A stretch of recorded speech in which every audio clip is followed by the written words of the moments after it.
ನಿರಾಕಾರ ಗುರು ಗುರುರೇ ನಿರ್ಗುಣ,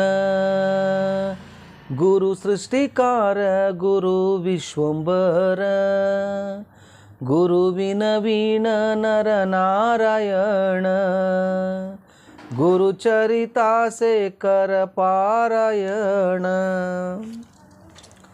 ಎಲ್ಲ ಸ್ವಾಮಿ ಸಮರ್ಥ ಭಕ್ತಾದಿಗಳಿಗೂ ನಿಮ್ಮನೆ ಹುಡುಗ ಸಂತೋಷ್ ಪತಂಗಿ ಮಾಡುವ ನಮಸ್ಕಾರಗಳು.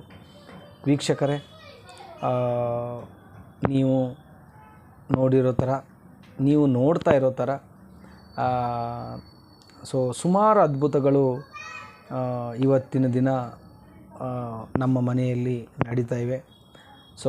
ಅದರಲ್ಲಿ ಆ ಒಂದು ಪ್ರಾರ್ಥನಾ ಮಂದಿರ ಕಟ್ಟಿಸೋದಿರ್ಬೋದು, ಅದಕ್ಕೆ ಸುಮಾರು ಜನ ತಮಗೆ ಯಥಾಶಕ್ತಿ ಆದಷ್ಟು ದುಡ್ಡು ಹಾಕ್ತಾಯಿದ್ದೀರಾ. ಅವರೆಲ್ರಿಗೂ ಕೂಡ ಧನ್ಯವಾದಗಳು. ದತ್ತ ಮಹಾರಾಜರು, ಸ್ವಾಮಿ ಸಮರ್ಥರು ನಿಮ್ಮ ಎಲ್ಲರಿಗೂ ಆಯುರ ಆರೋಗ್ಯ ಐಶ್ವರ್ಯ ಅಭಿವೃದ್ಧಿ ಕೊಟ್ಟು ಕಾಪಾಡಲಿ ಅಂತ ಹೇಳ್ತಾ ಇದ್ದೀನಿ. ವೀಕ್ಷಕರೇ, ಇವತ್ತು ಬೆಳಿಗ್ಗೆ ನಡೆದಿರ್ತಕ್ಕಂಥ ಒಂದು ಘಟನೆ ಇದು.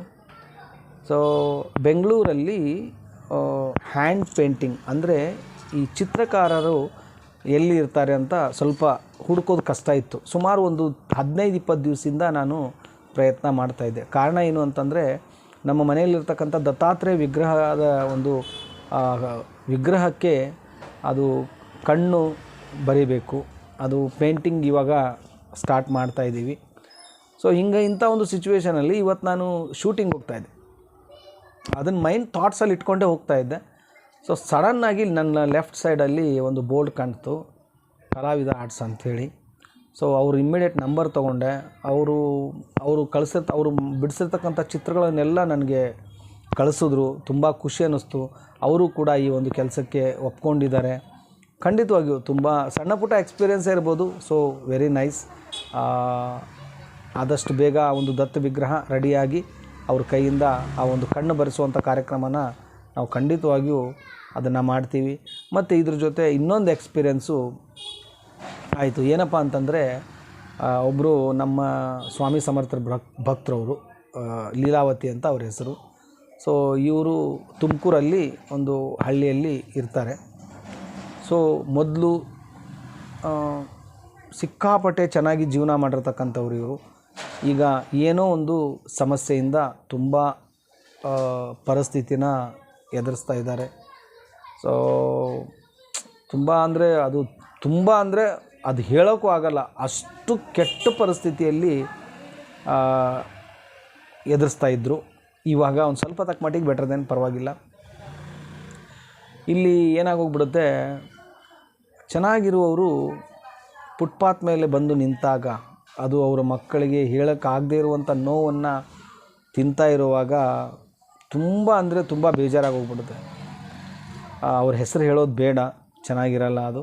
ಓಕೆ, ಇವರು ಏನು ಮಾಡ್ತಾರೆ, ನನ್ನ ಹತ್ರ ಸುಮಾರು ಒಂದು 4 months ಬ್ಯಾಕ್, 4 ತಿಂಗಳ ಹಿಂದೆ ನನ್ನ ಹತ್ರ ಬಂದು ಸ್ವಾಮಿ ಸಮರ್ಥರ ಒಂದು ಅಭಿಷೇಕ ಮತ್ತು ಅಭ್ಯಂಗ ಸ್ನಾನ ಸಂಪೂರ್ಣವಾಗಿ ಎಲ್ಲನೂ ಮಾಡ್ಕೊಂಡು ಹೋಗ್ತಾರೆ. ಇಲ್ಲಿಂದ ಹೋಗುವಾಗ ಅವರಿಗೆ ಅಭ್ಯಂಗ ಸ್ನಾನದ ನೀರು, ತೀರ್ಥ, ಭಸ್ಮ, ಕೇಸರು ಏನೇನು ಕೊಡಬೇಕೋ ಎಲ್ಲ ಕೊಟ್ಬಿಟ್ಟು ಕಳಿಸ್ತಿರ್ತೀನಿ. ಅಲ್ಲಿಗೆ ಸ್ಲೋಲಿ ಡೆವಲಪ್ಮೆಂಟ್ ಆಗುತ್ತೆ. ಅವರು ಒಂದು 3 ದಿವಸ ಹಿಂದೆ ನನಗೊಂದು ಫೋನ್ ಮಾಡ್ತಾರೆ, ಸಂತೋಷ್ ಅಣ್ಣ, ನಮಗೆ ಒಬ್ಬರು ಇರೋದಕ್ಕೆ ಒಂದು ಚಿಕ್ಕದಾಗಿ ಮನೆ ಕೊಡ್ತೀನಿ ಅಂತ ಹೇಳ್ತಾ ಇದ್ದಾರೆ. ನಮ್ಮ ಯಜಮಾನರು ಕೂಡ ಇವಾಗ ಕೆಲಸಕ್ಕೆ ಹೋಗ್ತಾ ಇದ್ದಾರೆ. ತುಂಬಾ ಆನಂದ ಅನ್ನಿಸ್ತಾ ಇದೆ ಅಂಥೇಳಿ ಅವರು ತಮ್ಮ ಒಂದು ಎಕ್ಸ್ಪೀರಿಯೆನ್ಸ್ನ ನಮ್ಮ ಜೊತೆ ಹಂಚ್ಕೊಂಡ್ರು. ಅವ್ರು ಮಾಡಿರೋದು ಒಂದು ವಿಶ್ವಾಸ ಇಟ್ಟು ಸೇವೆ ಮಾಡೋದು 4 ತಿಂಗಳು ರಿಯಲಿ. ಸುಮ್ಮನೆ ಸಡನ್ನಾಗಿ ದಿಢೀರಂತ ಲಾಟ್ರಿ ಹತ್ತೋದಲ್ಲ ಅದೆಲ್ಲ.